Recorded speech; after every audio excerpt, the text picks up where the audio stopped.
Good afternoon, everyone, and thank you for being here. Imagine if 500,000 Americans were to lose their lives this year. That would be a shocking tragedy. Yet, this is the number of people who will face financial devastation due to our current healthcare system in the United States.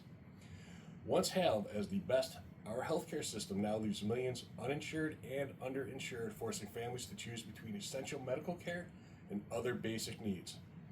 Universal healthcare is not just a dream, it is a necessity for a healthier, more equitable future.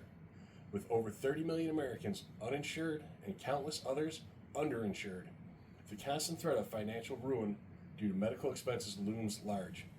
Medical debt is the leading cause of bankruptcy in our country, making universal health care both a moral imperative and a practical solution to these pressing issues. The bar graph illustrates the widespread impact of healthcare-related financial issues in the United States, showing that 30 million Americans are uninsured, 50 million Americans are underinsured, 100 million Americans are dealing with medical debt right now, 500,000 Americans have filed for bankruptcy due to medical debt, and there's another 275 million Americans who are insured but are not free from financial strain due to medical expenses, emphasizing the need for a more accessible and affordable healthcare system. Universal healthcare as a moral imperative. Universal healthcare guarantees that everyone has access to medical services regardless of their financial situation. This reduces health disparities among socioeconomic groups and ensures that all citizens receive the care they need. According to the World Health Organization, this means that whether you are wealthy or struggling financially, you have the same access to quality health care. This system promotes social justice by reducing financial strain on families and preventing these medical bankruptcies.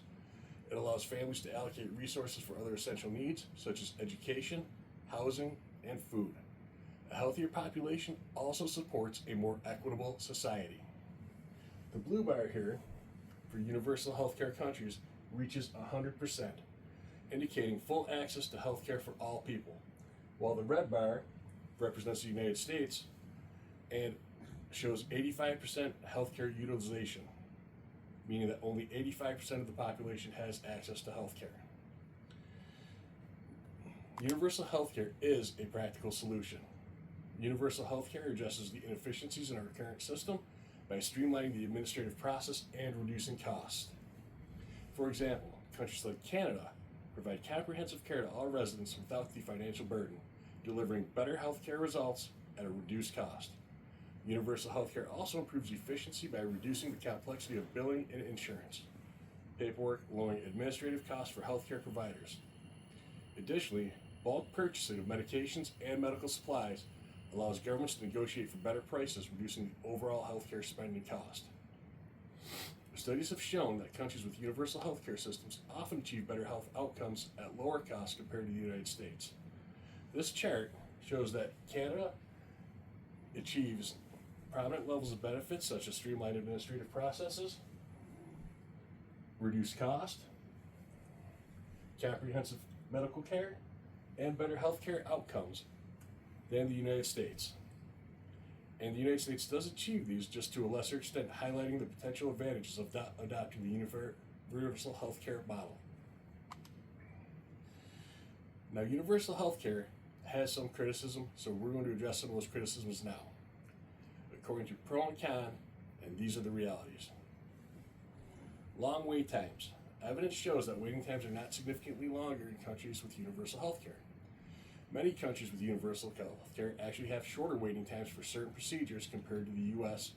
An emphasis on preventative care reduces the need for emergency services, alleviating pressure on healthcare systems. Universal healthcare systems maintain lofty standards of care. Patient satisfaction is often higher than in countries with universal healthcare. Patients report higher satisfaction with their healthcare services because they receive timely and effective care. Studies have shown that universal healthcare systems can deliver high-quality care without compromising patient outcomes. Many critics also argue that funding universal healthcare would require a significant tax increase.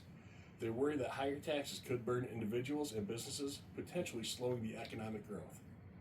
However, proponents counter that the overall savings from reduced healthcare costs, improved public health, could offset this tax increase. This chart shows that universal healthcare systems have shorter waiting times, higher quality of care, and a moderate tax increase from 0.7% to 0.5% for the United States, and a lower healthcare debt for universal healthcare countries of 0.2% to a 1 compared to the United States, as you can see here, highlighting the differences in these aspects of the two systems. Now is the time for us to act. We cannot stand by while millions of our fellow Americans suffer due to a broken healthcare system. Universal healthcare is not just a dream, it is a necessity. It is a moral and practical solution that will ensure every person in our country has access to the medical care they need and deserve. This is how we can make this change happen. We can advocate for policy change by reaching out to representatives and urging them to support universal healthcare policies. Your voice matters, and elected officials need to hear from their constituents, which is you. Join local advocacy groups. Get involved with these organizations that are working towards healthcare reform. These groups provide resources, organize events, mobilize communities, all to push for change. You can also help by spreading awareness and educating your friends, family, and community about the importance of universal healthcare. Use social media, author articles, and participate in discussions to raise awareness. You can also support candidates who prioritize healthcare. You vote for and support political candidates that advocate for universal healthcare because your vote can help to elect leaders committed to making healthcare accessible for everyone. Lastly, you can participate in public debates by joining rallies, marches, and other public demonstrations to show your support for universal healthcare. A collective action can amplify our message and draw attention to the cause. Together, we can build a healthcare system that reflects our values and ensures a healthier, more equitable future for all. Let us make universal healthcare a reality. Thank you very much for your time. We will now open the floor for questions.